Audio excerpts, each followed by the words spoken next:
1 கொரிந்தியர் 10ஆம் அதிகாரம் 6ஆம் வசனம் படிப்போமாக. 1 Corinthians 10th chapter 6th verse. ಅವರು ಕೆಟ್ಟ ವಿಷಯಗಳನ್ನು ಆಶಿಸಿದಂತೆ ನಾವು ಆಶಿಸುವವರು ಬಾರದೆಂಬುದಕ್ಕಾಗಿ ಈ ಸಂಗತಿಗಳು ನಮಗೆ ನಿದರ್ಶನಗಳಾಗಿವೆ. వారు ఆశించిన ప్రకారము మనం చెడ్డ వాటిని ఆశించకుండునట్లు ఈ సంగతులు మనకు దృష్టాంతములుగా ఉన్నది. அவர்கள் இச்சித்தது போல நாமும் பொல்லாங்கானவைகளை இச்சியாதபடிக்கு இவைகள் நமக்கு దృష్టాంతరంగளாய் இருக்கிறது. హల్లెలూయా. వారు ఆశించిన ప్రకారం మనం ఆశించకుండా ఉండునట్లుగా ఇవన్నీ మనకు దృష్టాంతములుగా ఉన్నవి. ఎవరు ఆశించినది? ఇశ్రాయేలీయులు ఆశించి వాడు నష్టపడినట్లు మనము కూడా ఆశించి నష్టపడకుండానట్లుగా ఇవన్నీ మనకు దృష్టాంతములుగా ఉన్నవి. சில காரியத்தின் மேலே அவர்கள் இச்சித்து ஆசைப்பட்டதனால அது நமக்கு எல்லாரும் దృష్టాంతంగளாக எழுதப்பட்டிருக்கிறது. ఇశ్రాయేలీయులు ఐగుప్తు దేశము నుండి విడిపించబడి ఇశ్రాయేలీయులు ఈజిప్టులోండి విడుదలయ్యబట్టారు. కానాను దేశానికి వాళ్ళు ప్రయాణమైన దాని గురించి కానాను ప్రయాణపడదే குறித்து వేదమందు అనేక చోట్ల ఈ కార్యాలు వివరించబడి ఉన్నది. వేదమందులో అనేక இடங்களில் అది குறித்து எழுதப்பட்டிருக்கிறது. ఇశ్రాయేలీయుల యొక్క ప్రయాణము ఐగుప్తు దేశము నుండి విడిపించబడి వాళ్ళు కానానుకు ప్రయాణించినటువంటి యొక్క ప్రయాణమైనది అనేక చోట్ల పరిశుద్ధ వేదములో రాయబడి ఉన్నది. இஸ்ரவேல் ஜனங்கள் எகிப்திலிருந்து விடுதலையாக்கப்பட்டு அவர்கள் கானான் தேசத்துக்கு பிரயாணப்பட்டு போனதை குறித்து అనేక இடங்களில் எழுதப்பட்டிருக்கிறது. ఇవన్నీ మనం బాగా చదివి వేదం నన్నగా படித்து చాలా బాగుంది అని చెప్పుకోవడానికి మాత్రమే కాదు, అవి எல்லாமே நமக்கு நன்றா இருக்குன்னு சொல்வதற்கு మాత్రమే ఇవన్నీ చదివి ఇది బాగుంది అని మనం అనుకునేటకు మాత్రమే కాక இதெல்லாம் படித்து எல்லாமே நல்லா இருக்குது என்று சொல்வதற்கு మాత్రమే వారి జీవితంలో జరిగినటువంటి ప్రతి ఒక్క కార్యమైనది, ప్రతి ఒక్క ఘటనైనది, ప్రతి ఒక్క ఓటిమైనది, ప్రతి ఒక్క ఆశీర్వాదమైనది మన యొక్క జీవితానికి అది ఒక ఉదాహరణగా ఉన్నది. அவன் ஜீவிதத்தில் நடந்த எல்லா விதமான அனுபவங்கள், தோல்விகள், வெற்றிகள் எல்லாமே கூட நமக்கு ஒரு மாதிரியா இருக்கிறது. ప్రియమైనటువంటి దేవుని యొక్క జనమా, ఈ యొక్క ఆత్మీయ జీవితమైనది ఒక ప్రయాణముగా ఉన్నది. ప్రియమైన ఆవిధమైన జీవితం అనేది ఒక ప్రయాణమా இருக்கிறது. మన జీవితం ఒక ప్రయాణానికి అది పోల్చబడి ఉన్నది. நமது భూమిக்குரிய జీవితமான ఒక ప్రయాణத்துக்கு ஒப்பிடப்படுகிறது. ఇశ్రాయేలీయులు ఆ యొక్క ఐగుప్తు దేశములో నుండి విడుదల పొందిరి. ఇశ్రాయేలీయులు ఎగిప్తులో విడుదలయ్యబడ్డారు. మనకు అది దేని చూపిస్తూ ఉన్నది అంటే நமக்கு அது எதை காட்டுகிறது என்று మన పాపం యొక్క జీవితం నుండి విడుదల పొందడానికి అది సాదృశ్యమై ఉన్నది. நாம் பாவத்திலிருந்து விடுதலை பெறுவதை அது காட்டுகிறது. రక్షించబడినప్పుడు మనం పాపాలన్నీ ఒప్పుకోలు చేసి మనం రక్షించబడినప్పుడు మన యొక్క హృదయంలో రక్షణ ఆనందమైనది పొంగి ప్రవహించి ఎంతో ఆనందించేటువంటి ఒక ఆనందం మన యొక్క హృదయంలో పొంగుతూ ఉంటే நாம் பாவத்திலிருந்து விடுதலையாக்கப்பட்டு நாம் அமிதமாக ரட்சிக்கப்படும்போது நம்ம இதயத்துக்குள்ளாக எவ்வளவு ரட்சிப்பின் சந்தோஷம் ஆனந்தம் எவ்வளவு பொங்கி அது புரண்டு கொண்டிருக்கிறது.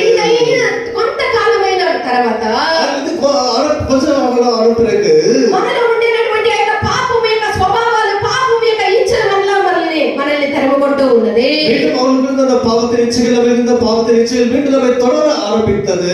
ఐగుప్తుని వదిలి వచ్చినటువంటి యొక్క ఇశ్రాయేలీయులు, எகிப்தை விட்டு புறப்பட்டு வந்த இஸ்ரவேல் ஜனங்கள் ఇప్పుడు ఆ యొక్క వదిలిపెట్టి వచ్చినటువంటి యొక్క ఐగుప్తు సైన్యము తమను తరుముట చూసినప్పుడు எகிப்தின் சேனைகள் விட்டு வந்த எகிப்தை விட்டு வந்தபோது அவர்களை பின் தொடர்ந்து வந்தது. అయ్యో, వదిలి వచ్చినటువంటి ఆ యొక్క దేశం, ఐగుప్తు యొక్క రాజు, ఐగుప్తు యొక్క సైన్యము మమ్మల్ని తరుముతూ ఉన్నది అని చూసినప్పుడు நாங்கள் விட்டு வந்த எகிப்து தேசத்தின் ராஜா அதன் சேனையை தொடர்ந்து வருகிறது. వాళ్ళ మార్గ మధ్యములో ఇశ్రాయేలీయులు మిక్కిలి భయపడిరి. அது பாதி வழியில் தானே இஸ்ரவேல் மிகவும் பயந்தார்கள். వాళ్ళు ఎంతగా భయపడిరి అంటే அவர்கள் எப்படி பயந்தார்கள் என்று சொன்னால் మోషేకు విరోధముగా లేచి మేము అక్కడే ఉంటే బాగుండేదే, ఇక్కడే ఉంటే బాగుండేదే, మాకు ఏమైపోతుందని బెదిరి అదిరి ఎంతగానో వాళ్ళు కలవరపడి భయపడి ఉన్నారు. அவர்களை நடத்தி வந்த மோசேக்கு எதிராக எழுப்பி நின்று ஐயோ நாங்கள் அங்கே இருந்தால் நலமா இருக்குமே, இங்கே நலமா இருக்குமே என்று இவ்விதமாக கலங்கி பயந்து புலம்ப தொடங்கினார்கள்.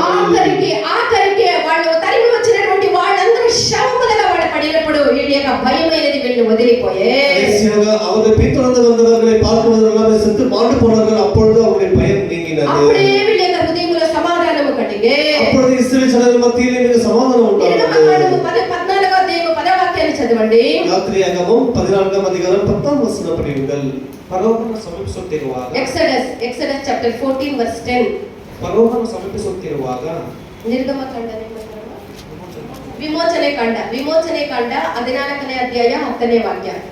ಫರೋಹನು ಸಮೀಪಿಸುತ್ತಿರುವಾಗ ಫರೋಹನು ಸಮೀಪಿಸುತ್ತಿರುವಾಗ ಇಸ್ರಾಯೇಲರು ಕಣ್ಣೆತ್ತಿ ಆ, ತಮ್ಮ ಹಿಂದೆ ಹೊರಟು ಬಂದಿದ್ದ ತಮ್ಮ ಹಿಂದೆ ಹೊರಟು ಬಂದಿದ್ದ ಐಗುಪ್ತರನ್ನು ಕಂಡು ಐಗುಪ್ತರನ್ನು ಕಂಡು ಬಹಳ ಭಯಪಟ್ಟವರಾಗಿ ಬಹಳ ಬಹಳ ಭಯಪಟ್ಟವರಾಗಿ ಯೆಹೋವನಿಗೆ ಮೊರೆಯಿಟ್ಟರು. ಯೆಹೋವನಿಗೆ ಮೊರೆಯಿಟ್ಟರು. 30ನೇ ವಾಕ್ಯ 31ನೇ ವಾಕ್ಯ ಅದೇ ಅಧ್ಯಾಯ.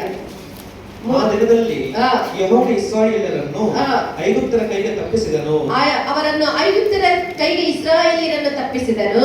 ಐಗುಪ್ತರು ಸತ್ತು ಸಮುದ್ರ ತೀರದಲ್ಲಿ ಬಿದ್ದಿರುವುದನ್ನು ಐಗುಪ್ತರು ಸತ್ತು ಹಿಂದಟ್ಟಿ ಬಂದಂತಹ ಐಗುಪ್ತಿಯರು ಸತ್ತು ಸಮುದ್ರ ತೀರದಲ್ಲಿ ಬಿದ್ದಿರುವುದನ್ನು ಕಂಡು ಇಸ್ರಾಯೇಲರು ಕಂಡರು. ಯೆಹೋವನು ಐಗುಪ್ತರಲ್ಲಿ ಮಾಡಿದ ಈ ಪರಾಕ್ರಮ ಕಾರ್ಯವನ್ನು ಇಸ್ರಾಯೇಲರು ನೋಡಿ ಯೆಹೋವನಿಗೆ ಭಯಪಟ್ಟು ఆతనలియో ఆ. ఆతన సేవకునాದ మోషేలియో నమ్మిక ఇట్టరు. చూస్తారా, వీరిని తరిమి వచ్చినటువంటి వారిని చూసి భయపడిరి. వాళ్ళ ఆఖరికి శవములముగా సముద్ర తీరమున పడి ఉండుట చూసి అప్పుడు వీళ్ళ యొక్క హృదయములో సమాధాన పడి వీళ్ళ భయముని పోగొట్టుకొని వీళ్ళ దేవుని యందు భయము కలిగి నడిపించినటువంటి నాయకుని యందు వీళ్ళ భయపడిరి.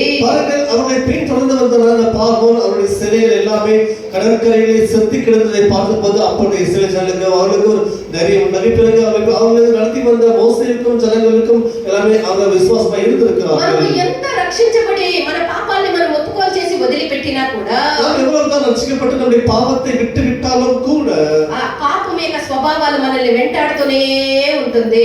பாவத்தின் சுபாவம் நம்மை பின் தொடர்ந்து ఒక్కసారి పాపాలని వదిలిపెట్టి పశ్చాత్తాపపడి వదిలిపెట్టిన తర్వాత అవి లేకుండా పోతే ఇంకా పాపముతో మనకు పోరాడేదే విషయమే ఉండేది లేదు. நாம் ஒரு முறை நாம் செய்த பாவங்களுக்காக மனசாப்பட்டு அதை அறிக்கை செய்து விட்டு விட்டால் மீண்டும் பாவத்தோட போட வேண்டிய அவசியம் இருக்காது. అయితే ఆ విధముగా కాదు. அது அப்படி ఆ పాపం యొక్క స్వభావాలు అది చచ్చేది లేదు, అది మనల్ని వెంటాడుతూనే ఉంటుంది. பாவத்தின் சுபாவம் நம்மை விட்டு விடுவதில்லை, பின் தொடர்ந்து கொண்டே வரும். మనము పాపానికి చనిపోయి ఉన్నామన్నది మనం అనుదినము మనము జాగ్రత్త కలిగి ఇక మనము జీవించాల్సినది మనము చేయాల్సినటువంటి ఒక పనిగా ఉన్నది. நாம் பாவத்துக்கு செத்து போயிருக்கிறோம் என்று நாம் செய்ய போகிற காரியம் ஒன்று இருக்கிறது என்று நாம் நினைக்க ఆ வேண்டும். పాపం యొక్క స్వభావాలు మనల్ని వెంటాడి వచ్చేటప్పుడు నేను పాపానికి చనిపోయి ఉన్నాను అన్నటువంటి కార్యముల గురించి మనము జాగ్రత్త గలవారమై ఉండాలి. நாம் பாவத்துக்கு செத்து போயிருக்கிறோம் என்று சொல்லிக்கொண்டு நம்ம அவிதமாக நாம் சொல்லிக்கொண்டு அந்த பாவத்தை விட்டு விலகியே இருக்க வேண்டும். రోమా 4వ అధ్యాయము 6వ వాక్యాన్ని చదవండి. ரோமர் 4ஆம் அதிகாரம் 6ஆம் வசனம் படியுங்கள். 6వ అధ్యాయము 4వ వాక్యం. సారీ, రోమా 6వ అధ్యాయము 4వ వాక్యము. ಹೀಗಿರಲಾಗಿ ನಾವು ದೀಕ್ಷಾಸ್ನಾನ ಮಾಡಿಸಿಕೊಂಡಾಗ ಆತನ ಮರಣದಲ್ಲಿ ಪಾಲುಗಾರರಾಗಿ ಆತನೊಂದಿಗೆ ಹೂಣಲ್ಪಟ್ಟೆವು. ಆದುದರಿಂದ ಕ್ರಿಸ್ತನು ಸತ್ತು ತಂದೆಯ ಮಹಿಮೆಯಿಂದ ಜೀವಿತನಾಗಿ ಎಬ್ಬಿಸಲ್ಪಟ್ಟಂತೆಯೇ ನಾವು ಕೂಡ ಜೀವದಿಂದ ಎದ್ದು ಹೊಸಬರಾಗಿ ನಡೆದುಕೊಳ್ಳಬೇಕು. 11వ ವಾಕ್ಯము. ಅದೇ ಪ್ರಕಾರ ನೀವು ಸಹ ನಿಮ್ಮನ್ನು ಕ್ರಿಸ್ತ ಯೇಸುವಿನ ಐಕ್ಯದಿಂದ ಪಾಪದ ಪಾಲಿಗೆ ಸತ್ತವರು ದೇವರಿಗಾಗಿ ಜೀವಿಸುವವರು ಎಂದು ಎನಿಸಿಕೊಳ್ಳಿರಿ. ಅನುದಿನವೂ ನಾವು ಪಾಪದ ಪಾಲಿಗೆ ಸತ್ತಿದ್ದೇವೆ, ದೇವರಿಗಾಗಿ ಜೀವಿಸುತ್ತಾ ಇದ್ದೇವೆ ಎಂದು ನಮ್ಮನ್ನು ನಾವು ಅರಿಕೆ ಮಾಡುತ್ತಾ ನಾವು ಜೀವಿಸಬೇಕು.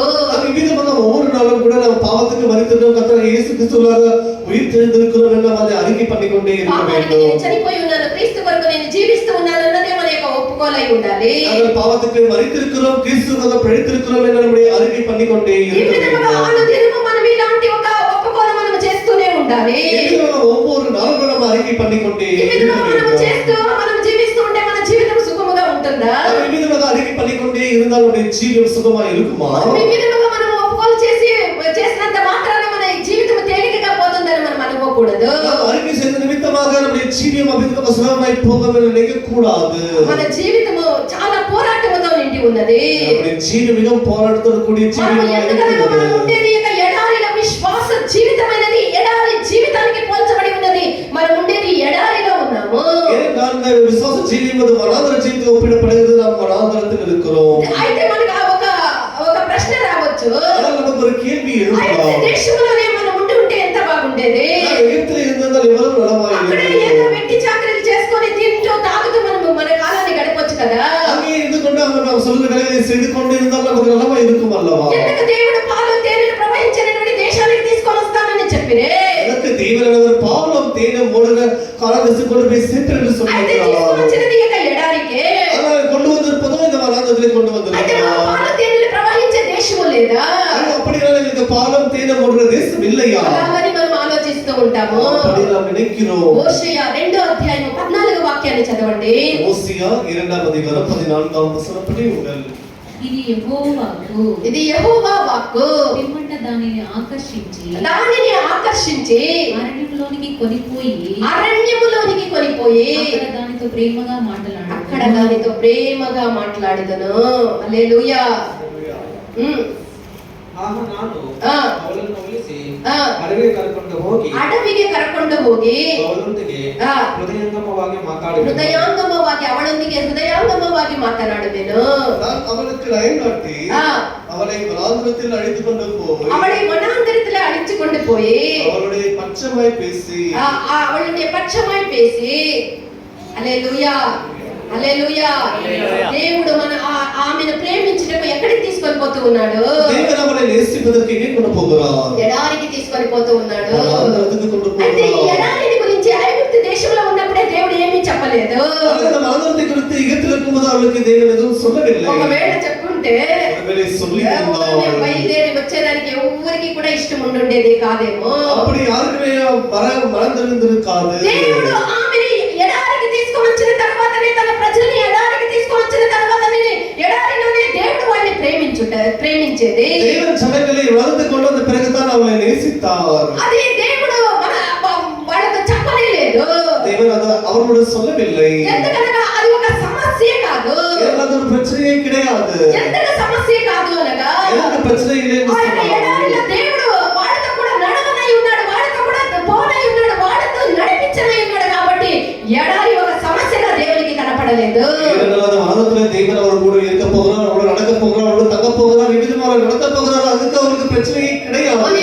దేవుడు మనతో కూడా నడిచినట్లయితే தேவன் நம்மோடு நடப்பார் என்று சொன்னார். ఎడారి కూడా సస్యశ్యామలమైనటువంటి ఏదైనా తోటవలే ఉండును. அந்த వరண்ட వనాంతరం కూడా நமக்கு செழிப்பான ஏது தருதல் போல மாறும். దేవుడు మనకు తోడుగా వచ్చినట్లయితే தேவன் நம்மோடு கூட வருவார் என்று சொன்னார். సమస్యను మనం ఎదుర్కొనాల్సినటువంటి అవసరం లేదు.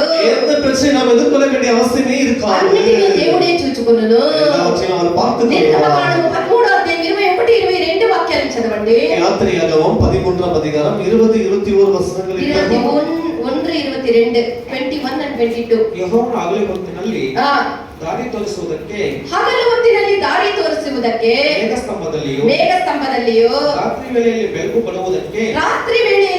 ಕೊಡುವುದಕ್ಕೆ ಅಗ್ನಿಸ್ತಂಭದಲ್ಲಿಯೂ ಇದ್ದು ಅವರ ಮುಂಭಾಗದಲ್ಲಿ ಹೋದನು. ಈ ರೀತಿಯಲ್ಲಿ ಅವರು ಹಗಲಿರುಳು ಪ್ರಯಾಣ ಮಾಡಿದರು. ಈ ರೀತಿಯಾಗಿ ಅವರು ಹಗಲಿರುಳು ಪ್ರಯಾಣ ಮಾಡಿದರು. ಹಗಲಲ್ಲಿ ಮೇಘಸ್ತಂಭವು ರಾತ್ರಿಯಲ್ಲಿ ಅಗ್ನಿಸ್ತಂಭವು ಹಗಲಲ್ಲಿ ಮೇಘಸ್ತಂಭವು ರಾತ್ರಿಯಲ್ಲಿ ಅಗ್ನಿಸ್ತಂಭವು ಜನರ ಮುಂದೆ ತಪ್ಪದೇ ಕಾಣಿಸಿದವು.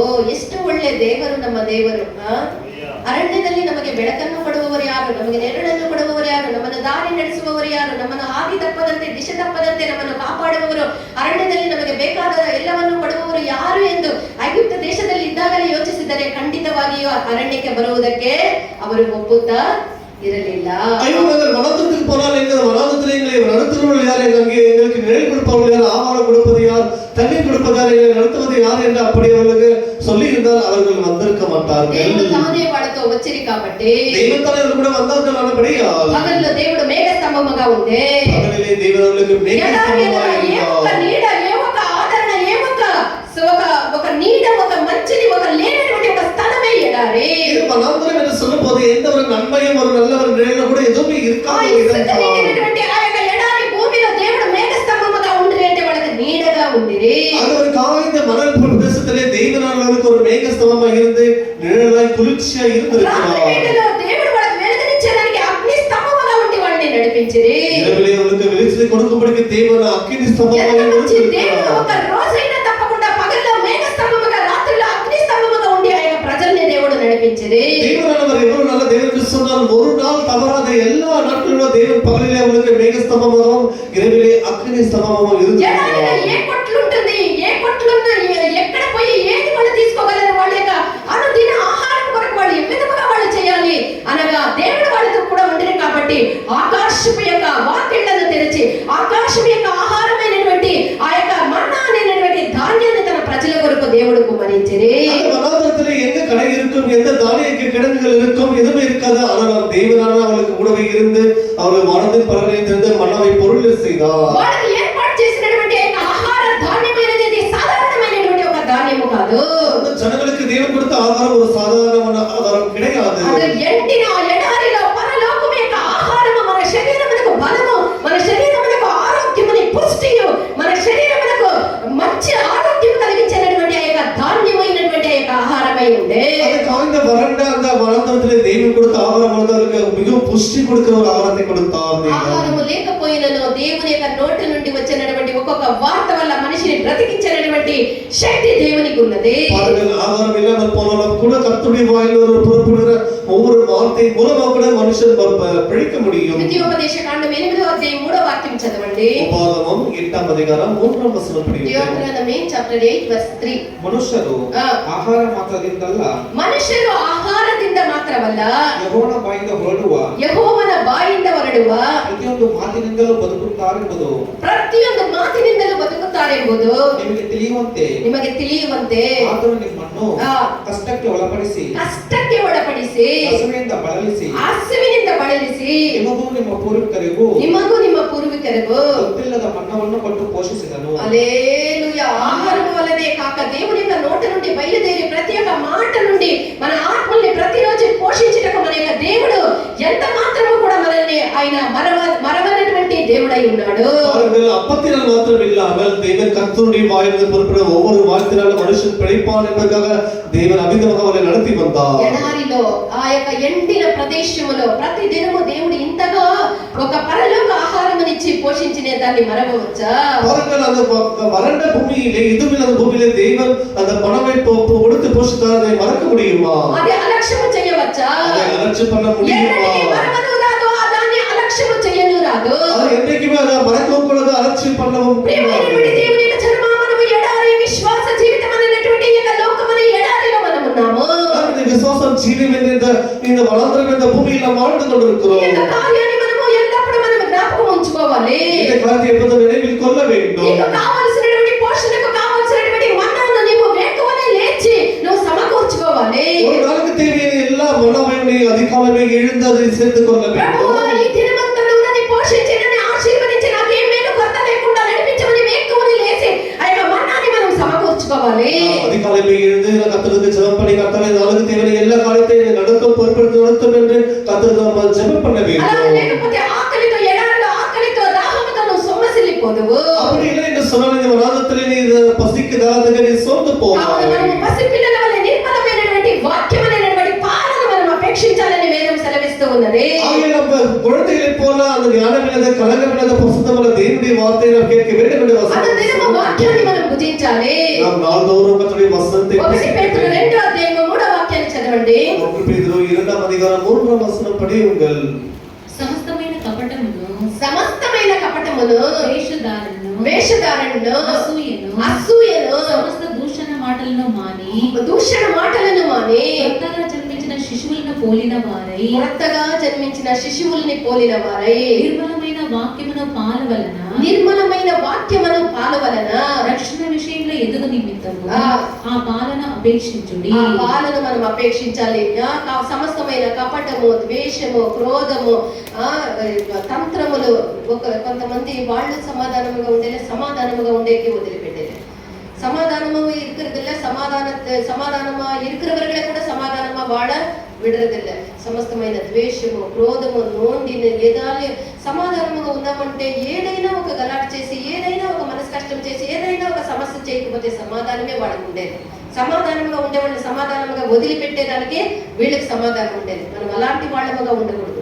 క్రొత్తగా జన్మించినటువంటి శిశువుల వలె జ్ఞాన పాల అనేటువంటి వాక్యం అనేటువంటి జ్ఞాన పాలని త్రాగే క్రీస్తులో మనం ఎదగాలి. அவர்கள் திருவசனமாகி கலங்கமில்லாத ஞான பாலாகிய தேவனுடைய வசனத்திலே நாம் வளர வேண்டும். 1 కొరింథీయుల 10వ అధ్యాయం 4వ వాక్యాన్ని చదవండి. 1 కొరింథీయుల 10వ అధికారం 4వ వచనం படியுங்கள். అందరూ ఆత్మ సంబంధమైన ఒకే పానీయమును పానము చేసి అందరూ ఆత్మ సంబంధమైనటువంటి ఒకే ఒకే పానీయమును పానము చేసిరి. ఏదైనా తమను వెంబడించిన ఆత్మ సంబంధమైన బండలోనిది త్రాగి బండలోనిది త్రాగి ఆ బండ క్రీస్తే. హల్లెలూయా. ఈ ఎడారిలో మన యొక్క హృదయంకు లోతైనటువంటి కార్యాలు, మన యొక్క దాహము తీర్చినటువంటి యేసు ప్రభు, మన దాహాలన్నిటినీ తృప్తిపరిచే దేవుడు యేసు ప్రభు మనకున్నారు. మన ஆந்திரத்தின் ஜீவித்திலே நம்முடைய எல்லா தாகத்தையும் திருப்திப்படுத்துகிற தெய்வம் நமக்கு இருக்கிறார். ఆయన లోతైన కార్యాలని మన కొరకు ఆయన చేసే దేవుడు, మన లోతైన కార్యాలని మనకు చేసి మన ఆత్మని తృప్తిపరిచే దేవుడు, మనకు బండైనటువంటి క్రీస్తు మనకున్నారు. நமக்காக ஆழமான காரியங்களை செய்து நம்முடைய ஆத்மாவை திருப்திப்படுத்துகிற தெய்வம் நமக்கு இருக்கிறார். యోహాను 4:14 వాక్యాన్ని చదవండి. యోహాను సువిశేషం 4:14 படியுங்கள். ನಾನು ಕೊಡುವ ನೀರನ್ನು ಕುಡಿದವನಿಗೆ ಎಂದಿಗೂ ನೀರಡಿಕೆಯಾಗುವುದಿಲ್ಲ. ನಾನು ಕೊಡುವ ನೀರನ್ನು ಕುಡಿಯುವವನಿಗೆ ಎಂದಿಗೂ ನೀರಡಿಕೆಯಾಗುವುದಿಲ್ಲ. ನಾನು ಅವನಿಗೆ ಕೊಡುವ ನೀರು ಅವನಿಗೆ ಉಕ್ಕುವ ಹೊರತೆಯಾಗಿತ್ತು, నిత్య జీవన ఉంటూ ಮಾಡುವುದು.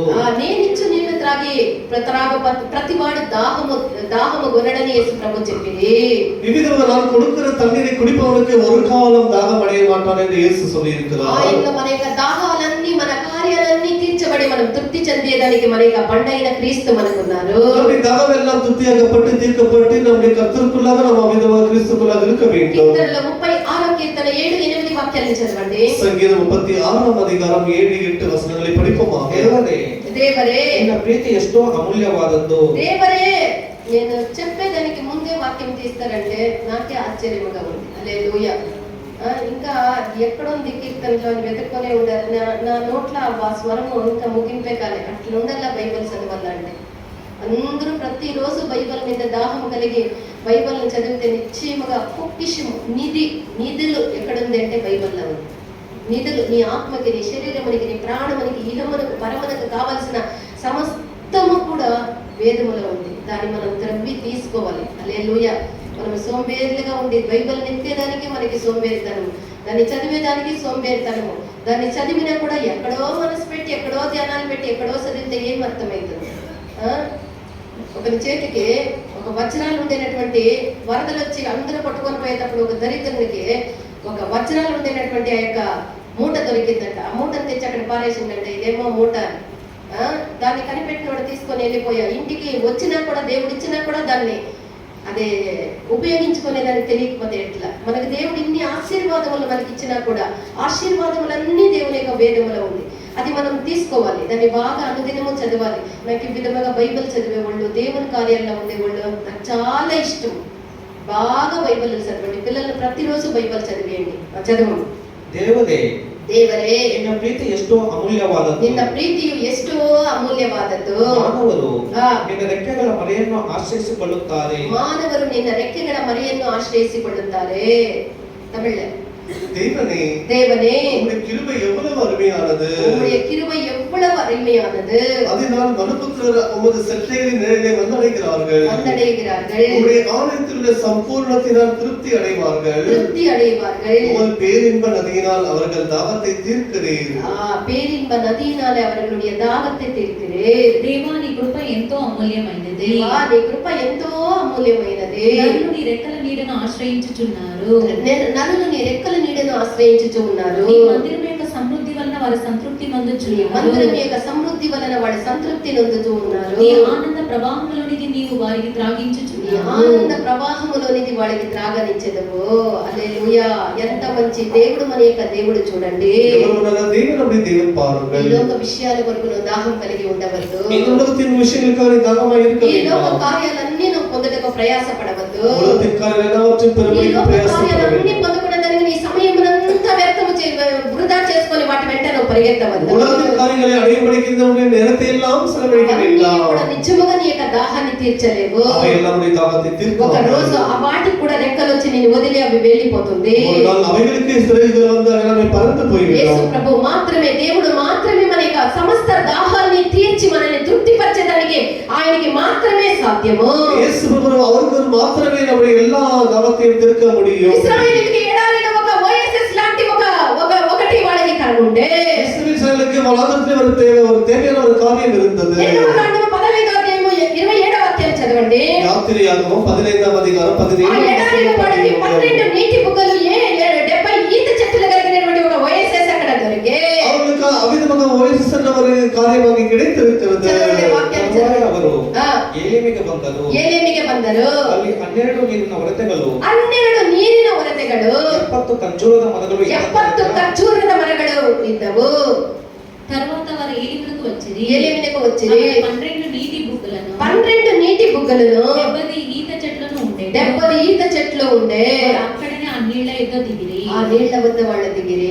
హల్లెలూయా. హల్లెలూయా. ఆ ఎడారిలో 12 నీటి బుగ్గలు 70 ఈత చెట్లు ఉండేటటువంటి ఆ యొక్క స్థలములకు వచ్చి వాళ్ళు దిగిరి. அவங்க 12 அந்த மரங்களுக்கு இடத்துக்கு அந்த ஜனங்கள் வந்திருக்காங்க. 12 మరங்கள் కాదప్ప, 12 నీటి బుగ్గలు, నీటి యొక్క ఊటలు. 12 చదువు వాక్యాలు. నిర్గమకాండం 15 யாத்திரையாகமம் 15ஆம் அதிகாரம் 27ஆம் வசனம்.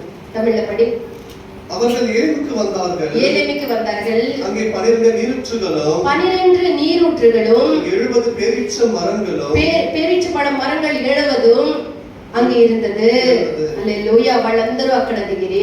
அவர் எல்லாமே அங்கே பாலையை நெருங்கினார்கள். ఆత్మీయంగా మనకి దేన్ని చూపిస్తూ ఉన్నదంటే, இது ஆவிக்குரிய మనమందరము ఐక్యత కలిగి దేవుని ఆరాధించుటను, దేవుని కొరకు క్రియ చేయుటను, దేవుని కొరకు ప్రయాసపడటకును, దేవుని కొరకు చేయుటను, దేవుని కొరకు మనం ఈ దేన్ని చేస్తామో అదంతటిని కూడా ఇది చూపిస్తూ ఉన్నది. நாம் தேவனுக்கு எதை செய்வது என்று பிரயாசப்படுகிறோமோ அதை தான் இது காட்டுகிறது. నీ స్నేహితులు నీవు వెతికిపోవద్దు. உன் சிநேகிதர்களை நீ தேடி போக నీ வேண்டாம். కుటుంబములో, నీ స్నేహితుల్లో, నువ్వు ఈ లోకములో ఎక్కడ వెతికిపోయినా నీకు సంతోషము సమాధానమైనది నీకు దొరికేది లేదు. நீ குடும்பத்தில் స్నేహితుల్ని எங்கே தேடிக்கொண்டு போனாலும் உனக்கு சமாதானம் கிடைக்காது. దేవునితో కూడా నిబంధన చేసుకొనుటకు, தேவனோட உடன்படிக்கை செய்து கொள்ளும்படியாக దేవుడు నడిపించబడినటువంటి ఆ స్థలమునకు నువ్వు రావాలి. தேவன் அடுத்த இடத்துக்கு நீ வர வேண்டும். అక్కడే నీ సమస్తమును ఆశీర్వాదములు నువ్వు అక్కడే నీకు ఉంటుంది. அப்பொழுது உனக்கு அங்கே எல்லா சகல விதமான ஆசீர்வாதங்கள் அங்கே இருக்கும். దేవునితో నిబంధన చేసుకునేదానికి దేవుడు నడిపించినటువంటి ఒక స్థలం ఉన్నది. தேவனோட உடன்படிக்கை பண்ணும்படிக்கு தேவன் அடுத்த ஒரு இடம் இருக்கிறது. ఆ యొక్క స్థలమే సీనాయి పర్వతము. அதிலே சீனாய் மலையாய் இருக்கிறது. దేవుడు మన యొక్క జీవితమందు, தேவனுடைய మన జీవితంలో విషయంలో దేవుడు చేసుకున్నటువంటి ప్లాన్లన్నీ, ప్రణాళికలన్నీ, నీ విషయంలో దేవుని కలిగినటువంటి ఉద్దేశములన్నీ మాట్లాడేటటువంటి స్థలమే ఈ యొక్క సీనాయి పర్వతమై ఉన్నది. தேவனுடைய ஜீவிதத்தில் எதையெல்லாம் செய்ய வேண்டும் என்று திட்டம் பண்ணியிருக்கார் எல்லாவற்றோடு பேசுவதற்கு ஏற்ற இடம் தான் அந்த சீனாய் மலையாய் இருக்கிறது. ఆయన చేసినటువంటి ప్లాన్లన్నీ నీతో మాట్లాడిన దాన్ని నువ్వు అంగీకరిస్తావని దేవుడు నిన్ను అడిగినటువంటి స్థలమే సియోన్ పర్వతమై, సీనాయి పర్వతమై ఉన్నది. அவர் உனக்கென்ற ஏற்படுத்திருக்கிற எல்லா திட்டங்களையும் உனக்கு சொல்லி நீ அங்கீகரிக்கும்படியாக தான் தேவனுடைய அழைக்கிற இடம் அந்த சீனாய் மலையாய் இருக்கிறது. నిర్గమకాండము 19వ అధ్యాయం 7-8 వాక్యాలను చదవండి. ಆಗ ಮೋಸೆ ಬಂದು, యాత్రియాగమం 19వ అధికారం 7-8. Exodus chapter 19 verse 7 and 8. ಆಗ ಮೋಸೆ ಬಂದು ಆ. ಜನರ ಹಿರಿಯರನ್ನು ಕೂಡಿಸಿ ಆ. ಯೆಹೋವನು ಆಜ್ಞಾಪಿಸಿದ್ದ ಆ. ಈ ಮಾತುಗಳನ್ನೆಲ್ಲ ಅವರಿಗೆ ತಿಳಿಸಿದನು. ಈ ಮಾತುಗಳನ್ನೆಲ್ಲ ಅವರಿಗೆ ಆಜ್ಞಾಪಿಸಿದ. 8ನೇ ವಾಕ್ಯ. ಜನರೆಲ್ಲರೂ ಆ. ಯೆಹೋವನು ಹೇಳಿದಂತೆಯೇ ಮಾಡುವೆವು ಎಂದು ಒಗ್ಗಟ್ಟಾಗಿ ಪ್ರತ್ಯುತ್ತರ ಕೊಡಲಾಗಿ, ಯೆಹೋವನು ಹೇಳಿದಂತೆಯೇ ನಾವು ಮಾಡುವೆವು ಎಂದು ಒಗ್ಗಟ್ಟಾಗಿ ಪ್ರತ್ಯುತ್ತರ ಕೊಡಲಾಗಿ, ಮೋಶೆ ಯೆಹೋವನ ಬಳಿಗೆ ಹೋಗಿ ಮೋಶೆ ಯೆಹೋವನ ಬಳಿಗೆ ಹೋಗಿ ಅವರ ಮಾತುಗಳನ್ನು ಆತನಿಗೆ ಅರಿಕೆ ಮಾಡಿದನು. ఆ ప్రజలు ಹೇಳಿದಂತ మాటಗಳನ್ನು దేవునికి అరికే ಮಾಡಿದನು. దేవుడు మాట్లాడి మనము దేవుడు చేసినటువంటి ప్రణాళికలు, ప్లాన్లన్నీ ప్రకారము నడుస్తామని అడిగినటువంటి స్థలమే ఈ యొక్క సీనాయి పర్వతమై ఉన్నది. தேவன் நமக்கு என்று வைத்திருக்கிற எல்லா திட்டங்களையும் நாம் நடக்க வேண்டிய காரியங்களை நமக்கு தேவன் அறிவிக்கிற ஒரு இடம்தான் இந்த சீனாய் பர்வதமாய் ఈ இருக்கிறது. యొక్క ఎడారి ప్రయాణములో, నీ యొక్క ప్రయాణములో దేవుడు లేకుండా నువ్వు ఒంటరిగా ఈ యొక్క ప్రయాణమును చేయలేవు. இந்த வனாந்தரத்தின் வழியிலே இந்த பிரயாணத்திலே நீ கர்த்தர் இல்லாமல் நீ தனியா நீ போக முடியாது. దేవుని కలిగి దేవుని పొందుకొని ఆయనతోనే నువ్వు నడిస్తే మాత్రమే నువ్వు ముందుకు పోగలవు. தேவனை பெற்றுக்கொண்டு தேவனை கூட வைத்துக் கொண்டு போனால் மாத்திரமே உன்னால் பிரயாணம் பண்ண முடியும். ఈ యొక్క విశ్వాస జీవితంలో, ఈ యొక్క పరలోక యాత్రలో ఒక స్పష్టమైనటువంటి ఒక దర్శనము లేకపోతే, அவர்கள் இந்த விசுவாச ஜீவியத்திலே இந்த பரலோகத்துக்கு போற இந்த அந்த ஒரு பிரயாணத்திலே நமக்கு ஒரு தெளிவு இல்லாமல் போனால், ఒక స్పష్టమైనటువంటి ఒక ప్రకటన లేకుండా నువ్వు జీవించినట్లయితే, ஒரு தெளிவான ஒரு வெளிப்பாடு நமக்கு இல்லாமல் போனால், నీకు ఒక ప్రకటన లేకుండా నువ్వు ఏదో ఒక దీంట్లో నువ్వు నడుచుకుంటూ నువ్వు ఈ యొక్క ప్రయాణంలో వచ్చినట్లయితే, ஒரு வெளிப்பாடு இல்லாமல் அவனுக்கு ஏதோ ஒரு வழியில் நீ நடப்பாய் என்று మార్గ சொன்னார். మధ్యములో నువ్వు కలవరపడి తొట్టిల్లి పడిపోయినటువంటి సందర్భాలు నీకు ఏర్పడుతుంది. பாதி வழியில் தானே ஏதோ ஒரு கலக்கம் உண்டாகி நீ விழுந்து போய் விடுவாய். నీ జీవితాన్ని పిలువబడినటువంటి ఘనమైనటువంటి జీవితాన్ని నడిచేదానికి నువ్వు దేవునితో కూడా నడవాలి. ఆయన యొక్క ఉపదేశములు చొప్పున నడవాలి. ఆయన యొక్క వాక్యం అనేటువంటి యొక్క వెలుగులో, ఆయన యొక్క మార్గంలో నువ్వు నడిస్తేనే నీ యొక్క గమ్యాన్ని నువ్వు చేరగలవు. அழைக்கப்பட்ட இந்த கனமான ஜீவித்தை செய்யும்படிக்கு தேவனுடைய வசனம் என்கிற அந்த பாதையிலே வெளிச்சத்திலே நடந்தால் மாத்திரமே நீ போய் சேர முடியும். దేవుని యొక్క వాక్యాన్ని విని దాన్ని విసిరివేసి పోవుట కాదు, ఆ వాక్యాన్ని విని దాన్ని అంగీకరించి దాని ప్రకారం నడిచేదానికి మనము ప్రయత్నించాలి. தேவனுடைய வசனத்தை கேட்டு நான் பின்னாடி எரிந்து போடுவதற்காக நாம் கேட்டதன்படி நடக்கிறவர்களாக మనము இருக்க ఎంత வேண்டும். ఘనమైన వాళ్ళు, ఎంత దేవుని వల్ల ఏర్పరచుకున్న వాళ్ళు, మనం ఎంత దేవునికి అవసరమైన వాళ్ళు అనేది మనం ఎల్లప్పుడూ జ్ఞాపకములో మనం ఏదో అలవని జనము కాదు, మనం ఏదో ఒక రకమైనటువంటి జనము కాదు, దేవుడు ఏర్పరచుకున్నటువంటి జనము. మన యొక్క జీవితం ఎంత మహత్వమైనది, మనం ఎంత శ్రేష్టమైనటువంటి ప్రజలు అనేదాన్ని మనం ఎప్పుడూ జ్ఞాపకములో ఉంచుకోవాలి. நாம் ஏதோ ஒரு ஜனம் அல்ல, ஏதோ ஒரு தனித்து விடுபட்ட ஜனம் அல்ல, நாம் தேவனால் தெரிந்து கொள்ளப்பட்ட எவ்வளவு கனமான ஜனம், தேவனால் நடத்தப்படுகிற ஜனம் என்பதை குறித்து நாம் அறிந்திருக்க வேண்டும். నిర్గమకాండము 19వ అధ్యాయము 5-6 వాక్యాలను చదవండి. யாத்திரையாகமம் 19వ అధ్యాయం 5-6 వచనங்களை படியுங்கள். ಹೀಗಿರಲಾಗಿ ನೀವು ನನ್ನ ಮಾತನ್ನು ಶ್ರದ್ಧೆಯಿಂದ ಕೇಳಿ ನನ್ನ ಮಾತನ್ನು ಶ್ರದ್ಧೆಯಿಂದ ಕೇಳಿ ನಾನು ಮಾಡುವ ನಿಬಂಧನೆಯನ್ನು ಅನುಸರಿಸಿ ನಡೆದರೆ ನಾನು ಮಾಡಿದ ನಿಬಂಧನೆಯನ್ನು ಅನುಸರಿಸಿ ನಡೆದರೆ ನೀವು ಎಲ್ಲಾ ಜನಾಂಗಗಳಲ್ಲಿ ಎಲ್ಲಾ ಜನಾಂಗಗಳಲ್ಲಿ ನನಗೆ ಸ್ವಕೀಯ ಜನರಾಗಿರುವಿರಿ. ನನಗೆ ಸ್ವಕೀಯ ಜನರಾಗಿರುವಿರಿ. ಸಮಸ್ತ ಭೂಮಿಯು ನನ್ನದಷ್ಟೇ. ಅಲ್ಲೇ ಸಮಸ್ತ ಭೂಮಿಯು ನನ್ನದಷ್ಟೇ. ನೀವು ಸಕಲ ಜನಗಳಲ್ಲಿಯೂ ಶ್ರೇಷ್ಠರಾಗಿಯೂ ನನಗೆ ಸ್ವಕೀಯ ಜನರಾಗಿಯೂ ಇರುವಿರಿ. హల్లెలూయా. ద్వితీయోపదేశకాండం 4వ అధ్యాయం 7-8 వాక్యాలు. உபாகமம் 4వ అధ్యాయం 7-8 వచనங்களை படிப்போமாக. ఏలయనగా మనము ఆయనకు మొరపెట్టినప్పుడెల్లా మన దేవుడైన యెహోవా మనకు సమీపముగా ఉన్నట్లు మరి ఏ గొప్ప జనమునకు మనము మొరపెట్టినప్పుడంతా మన యొక్క దేవుడు మనకు సమీపముగా ఉండినట్లు మరి ఏ జనమునకు ఏ దేవుడు సమీపముగా ఉన్నాడు, ఏ దేవుడు సమీపముగా ఉన్నాడు. మనం మొరపెట్టినప్పుడంతా తమిళ్లో அந்த வசனத்தை வாசிங்க. உபாகமம் 4వ அதிகாரம் 7-8. நம்முடைய தேவனாகிய கர்த்தரை நாம் தொழுது கொள்கிற போதெல்லாம் இல்ல கூப்பிடும் போதெல்லாம் அவர் நமக்கு சமீபமா இருக்கிறது போல தேவனை இவ்வளவு சமீபமாய் பெற்ற வேற பெரிய ஜாதி எது? எதுவுமே இல்ல. இவ்வளவு சமீபமாய் இருக்கிற நாம் எவ்வளவு பெரிய దేవుని యొక్క దృష్టిలో మనం ఎంత ముఖ్యమైన వాళ్ళముగా ఉన్నామో చూడండి. பாருங்கள், கர்த்தருடைய பரிணாமம் எவ்வளவு பெரிய முக்கியமான ஜனமாய் இருக்கிறோம் பாருங்கள். ఏ సందర్భంలోనైనా, ఏ సమయంలోనైనా, ఏ పరిస్థితిలోనైనా సరే, நாம் எப்படிப்பட்ட சமயத்திலும் சரி, எந்த நேரத்திலும் சரி, எந்த காலத்திலும் சரி, నా జీవితాన్ని నా ఎంతటా నేనే జీవించేదానికి వీలైతుంది అని నువ్వు ఎప్పుడు అనుకుంటావో, என்னுடைய ஜீவித்தை நானே செய்து கொள்ள முடியும் என்று எப்பொழுது நினைக்கிறாயோ, దేవుని నుండి, దేవుని కృప నుండి చాలా దూరముగా పోయి ఉన్నామని అర్థం. அப்பொழுது நீ கர்த்தருடைய கிருபை விட்டு விலகி தூரமாய் போய்விட்டாய்.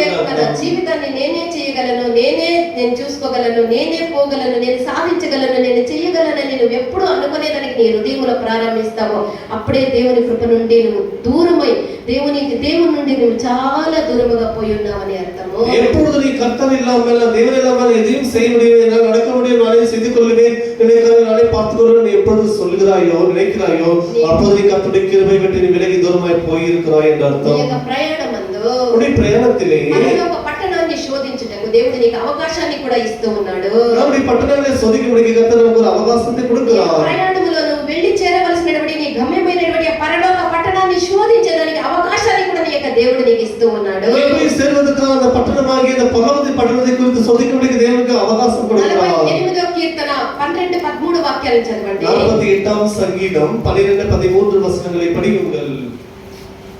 ಚೀಯೋನ್ ಸಂಸ್ಥಾನದ ಸುತ್ತಲೂ ಸಂಚರಿಸಿ ಅದರ ಬುರುಜುಗಳನ್ನು ಲೆಕ್ಕಿಸಿರಿ. ಅದರ ಪ್ರಾಕಾರಗಳನ್ನು ಚೆನ್ನಾಗಿ ನೋಡಿರಿ. ಅದರ ಕೊತ್ತಲಗಳನ್ನು ಸೂಕ್ಷ್ಮವಾಗಿ ಗಮನಿಸಿರಿ.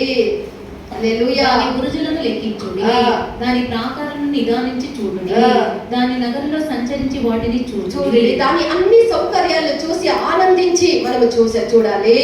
அதை சுற்றிலும் உலாவி அதிலுக்கு காரியங்களில் அதிலே என்ன வேண்டும், దాని దూరము నుండి చూసి దాని యొక్క సౌకర్యాలు, దాంట్లో ఉండేటువంటి అన్ని ఆశీర్వాదములు, అన్ని ఆనందములు మనము దూరము నుండి చూసి அதிலுக்கு సౌకర్యங்கள் எல்லா சந்தோஷத்தையும் దూరத்திலிருந்து பார்த்து చూసేదానికి అభ్యంతరము లేదు, பார்ப்பதற்கு எந்த தடை இல்லை. అయితే దాన్ని స్వాధీనపరచుకున్నటకు, దాన్ని స్వతంత్రించుకోవాలి అంటే அதை சுதந்திரத்துக்குள்ளபடியாக అంత సులభమైనది కాదు, அது சுலபமான காரியம் இல்லை. దీన్ని మనము జ్ఞాపకం పెట్టుకోవాలి, அதை நாம் நினைவு கூற வேண்டும். చూడవచ్చు దాని యొక్క సౌకర్యాలు, దాని యొక్క ఎంత బాగుంది, అది ఎంత రమ్యమైనటువంటిది, అది చూసి ఆనందించవచ్చు, కానీ దాన్ని స్వాధీనపరచు పంచుకునేది అంత సులభమైనది కాదు. பாருங்கள், சீயோனை சுற்றி பார்த்து இருக்கிற காரியங்களை எண்ணி பார்க்கலாம், ஆனா அதன் அழகை பார்க்கலாம், அதை நமக்கென்று சொந்தமாக்கிக் கொள்ள முடியாது. అది ఏ విధముగా ఉంటుంది అనే దాన్ని సంఖ్యాకాండం 13వ అధ్యాయం 23వ వాక్యం నుండి 29వ వాక్యం వరకు చదివితే, ఎన్నాగమం 13వ అధికారం 23 నుండి 29, సంఖ్యాకాండము 13వ అధ్యాయం 23 నుండి 29, నంబర్స్ చాప్టర్ 13 వర్స్ 23 టు 29 వరకు మనం చదివినట్లయితే, ఇప్పుడు చదివినట్లయితే ఈ విధంగా ఎన్నాగమం 13వ అధ్యాయం நாம் படித்தால் நமக்கு தெரிகிறது. ప్రోత్సాహపరిచే వార్తలు ఉన్నవి. అங்கே ఉత్సాహపడుతున్న వార్తలు இருக்கிறது. పాటు అది అంత సులభమైనది కాదు అని నిరాశపరిచేటువంటి వార్తలు కూడా వినబడుతూ ఉన్నది. அது மாத்திரமில்லாமல் அது சுலபமான காரியம் இல்லை என்று சொல்கிற அந்த காரியம் கூட இருக்கிறது. మనము పిలిచిన దేవుని పైన మనం దృష్టి ఉంచాలి. நம்மை அழைத்த தேவன் மீது நம்முடைய பார்வையை வைக்க வேண்டும். కనబడినటువంటి కార్యాల మీద కాదు, కనబడినటువంటి కార్యాల మీద కాదు, நமக்கு கண்களுக்கு காணப்படுகிற காரியத்தின் மீது அல்ல. కార్యాల మీద మనం దృష్టి ఉంచినట్లయితే నిశ్చయముగా మనం ముందుకు పోలేకుండా అక్కడే నిలబడి తొట్టిల్లి పడిపోదుము. எவைகள் நமக்கு காணப்படுகிறதோ அதன் மீது மனதை வைப்போம் என்று சொன்னால் அங்கே நாம் இடரை விழுந்து விடுவோம். మనల్ని పిలిచినటువంటి దేవుని మీద మన యొక్క దృష్టిని ఉంచినట్లయితే, நம்மை அழைத்த தேவன் மீது நம்முடைய பார்வையை வைப்போம் ఆయన என்று మనం சொன்னால் పోవాల్సినటువంటి యొక్క స్థలమునకు సురక్షితముగా ఆయన చేర్చుదురు. நாம் போக வேண்டிய இடத்துக்கு தேவன் நம்மை பாதுகாப்பை கொண்டு போய் சேர்த்து விடுவார். ఇశ్రాయేలీయుల గురించి మనం చూసినట్లయితే, இஸ்ரவேலை குறித்து நாம் பார்க்கும்போது ఇశ్రాయేలీయులు బానిసత్వపు యొక్క జీవితము నుండి వాళ్ళు విడుదల పొందుటకు, இஸ்ரவேல் ஜனங்கள் அந்த அடிமை தேசத்திலிருந்து விடுதலை பெறும்படியாக వాళ్ళు తమను ఒక గొర్రె పిల్లను వధించి அவர் ஒரு ஆட்டுக்குட்டியை దాని அடித்து యొక్క రక్తమును తమ యొక్క ఇండ్లకు తలుపులకు పూసినటువంటి యొక్క రాత్రిని వాళ్ళు ఎల్లప్పుడూ కూడా వాళ్ళు మరవరాదు. அவர் அந்த ஆட்டுக்குட்டியை அடித்து அந்த ஒரு ஆட்டுக்குட்டி ரத்தத்தை எடுத்து தன்னுடைய வீட்டுகளுக்கு వాళ్ళు கதவை ఆ பூசினதை దేశముల నుండి ఆ బానిసత్వముల నుండి విడిపించబడేదానికి ముందు ఆ రాత్రి ఒక గొర్రె పిల్లని వధించి దాని యొక్క రక్తాన్ని తమ యొక్క తలుపులకు ద్వారబంధకాలకు పూసినటువంటి యొక్క రాత్రిని వాళ్ళు ఎన్నడూ కూడా జ్ఞాపకం ఉంచుకోవలసి ఉండే. இஸ்ரவேல் ஜனங்கள் அவிதமாக விடுதலை பெறுவதற்கு முன்பாக அந்த ராத்திரியிலே ஆட்டுக்குட்டியை அடித்து அந்த ரத்தத்தை எடுத்து தான் வசிக்கிற அந்த கதவின் வாசலுக்கு பூச வேண்டும் குறித்து அதுக்காக மறக்க கூடாது. అయితే ఒక సందర్భము చూస్తే, அந்த ஒரு சந்தர்ப்பத்தை பார்க்கும்போது అద్భుతమైనటువంటి యొక్క రాత్రిని వాళ్ళు మరిచిన వాళ్ళగా కనపడిరి. அந்த அற்புதமான அந்த இரவை அவர்கள் மறந்து போனார்கள். జ్ఞాపకము కూడా వాళ్ళకి లేకపోయే. அவருடைய ஞாபகம் கூட இல்லாமல் போயிருக்கிறார்கள். కావున వాళ్ళు ఏం చేసిరి, ஆகையால் அவர்கள் என்ன செய்தார்கள், దూడను పోత పోసుకొని ஒவ்வொரு கன்றுக்குட்டியை அவர்கள் வார்ப்பித்து ఐగుప్తు నుండి నడిపించినది యొక్క దూడేని దాని ముందు ఆడి పాడి గంతులు వేయటం ప్రారంభించిరి. எங்களை நடத்துறது இந்த கன்றுக்குட்டி தான் என்று அதற்கு முன்பாக ஆடி பாட தொடங்கினார்கள். దేవుడు ఆ యొక్క ప్రజల కొరకు ఎంతగా చేసిరి. ఒక్కసారి దేవుడు చేసినటువంటి అద్భుతాలు, దేవుడు చేసినటువంటి కార్యాలని వాళ్ళ జ్ఞాపకం ఉంచుకొనక అదన్నీ మర్చిన వాళ్ళగా మమ్మల్ని నడిపించినది యొక్క దూడేని, దానికి ఘనతలు మహిమలు, దానికి పూజలు, దానికి అన్ని చేసి ఇదే మమ్మల్ని నడిపించినది దాని ముందు ఆడి పాడి దేవుని ఎంత హీనపరిచిరో అదే ఇశ్రాయేలు ప్రజలే ఇంతగా చేసినటువంటి అన్ని కార్యాలని మర్చిన వాళ్ళే ఆ దూడ ముందు ఆడి పాడి వాళ్ళు ఆ దూడను మహిమపరిచిరి. தேவனானவர் அந்த ஜனங்களை எவ்வளவாய் நேசித்து அவர்களை பராமரித்து அவர்களை விடுதலையாக்கி அந்த பட்டணத்தை விட்டு வெளியே கொண்டு வந்த பிறகு அந்த ஜனங்கள் நன்றி மறந்தவர்களாக, அதை மறந்தவர்களாக எங்களை நடத்தினது இந்த கன்றுக்குட்டி தான் என்று அதற்கு முன்பாக ஆடி பாட தொடங்கினார்கள். ఆ విగ్రహాన్ని చేసుకొని దాని ముందు ఆడి పాడి అదే మమ్మల్ని నడిపించినదని దానికి మహిమ చెల్లించింది. దీని గురించి నిర్గమకాండము 32వ అధ్యాయం 8వ వాక్యము 18 19 వాక్యములో 106వ కీర్తన చదివితే మనకు తెలుస్తుంది. யாத்திரையாகமம் 32వ அதிகாரம் சங்கீதம் புத்தகத்திலே படித்தால் நமக்கு தெரிகிறது, அந்த ஜனங்கள் அவ்விதமாக அந்த விக்கிரகத்தை வார்ப்பிக்க செய்து அதை வணங்கினார்கள். కల్వారిలో నీ కొరకు నీ దేవుడు చేసినటువంటి కార్యాలను ఎన్నటికీ కూడా మనం మర్చిపోకూడదు. கல்வாரியில் நம்முடைய தேவன் நமக்கு செய்த காரியத்தை நாம் என்றைக்குமே மறக்க கூடாது. మన యొక్క హృదయములో మనం ప్రోత్సాహపరచుకోనకపోతే, அந்த தேவனை நம்ம நினைத்து நினைவு கூறாமல் போனால், కల్వారిని మనం ధ్యానించి కల్వారి ప్రేమను మన యొక్క హృదయంలో మనం ప్రోత్సాహపరచుకోనకపోతే వేరే దేని మీద మన యొక్క మనసు ఆనుకొని ఉన్నదని దాని యొక్క అర్థము. கல்வாரி சிலுவை கர்த்தப்பட்ட பாடலை நினைத்து அது கல்வாரியை அது கஷ்டத்தை நினைக்காமல் தியானிக்காமல் போனால் நிச்சயமாக நம்முடைய மனமெல்லாம் வேற ஏதோ ఇప్పుడు కల్వారిలో దేవుడు చేసిన కార్యముల మీద దేవుని యొక్క ప్రేమను మర్చి వేరే దేని మీద ఆనుకొని ఉన్నదని దాని యొక్క అర్థం ఇస్తూ ఉన్నది. கல்வாரி சிலுவை கல்வாரி அன்பனை மறந்திருப்பாய் என்று சொன்னவருடைய மனது புறமெல்லாம் கூட இவரை எதுவும் நிரப்பிக் கொண்டிருக்கிறது. నువ్వు దేవుని యందు ఆనందించేదానికి ప్రతిగా దేవుని దూరముగా చేసి వేరే దేని యందు నువ్వు ఆనందిస్తూ ఉన్నావని అర్థము. நீ கர்த்தருக்குள்ள மகிழ்ச்சி அடைவதை விட்டுவிட்டு நீ வேற எதிரோ மகிழ்ச்சி அடைகிறாய் என்று தான் నీ యొక్క దేవుడు నీ యొక్క హృదయాన్ని తన నివాస స్థలముగా ఎన్నుకున్నటువంటి ఆ యొక్క హృదయాన్ని వేరే దేనికో ఇచ్చి ఉన్నామని అర్థము. இருதயத்தை வாசஸ்தலமாக தெரிந்து கொண்ட தேவனை அந்த இடத்தை நீ கர்த்தரை விட்டு விட்டாய் என்று சொன்னால் வேற எதற்கு கொடுத்திருக்கிறாய் என்று தான் ప్రియమైనటువంటి దేవుని యొక్క బిడ్డ தேவனுடைய பிள்ளையே ఆ విధముగా నువ్వు ఉండకూడదు. நீ அப்படி இருக்க கூடாது. నువ్వు నీ యొక్క దేవుడు ఇశ్రాయేలీయులు దేవుని మరిచి వాళ్ళు చేసినటువంటి ఆ యొక్క కార్యములు మనకు దృష్టాంతములుగా రాయబడి ఉన్నది. ஆனால் இஸ்ரவேலுக்கு தேவன் செய்த காரியங்கள் எல்லாமே நமக்கு దృష్టాంతంగా எழுதப்பட்டிருக்கிறது. దేవుని యొక్క ప్రేమను నుండి మనల్ని ఎడబాపేటటువంటి ఏ కార్యమైనా సరే అది మన నుండి దూరంగా ఉండుటకు మనం జాగ్రత్త కలిగి ఉండుటకు మనం ప్రయాసపడదాము కాక. கர்த்தருடைய அன்பை விட்டு விலக்குகிற எந்த காரியமாகிலும் சரி நாம் அதை விட்டு விலக்கி இருப்போமாக. దేవుడు మనకు దానికి సహాయం చేయదురు కాక. தேவன் உதவி செய்வாராக. ఆమేన్.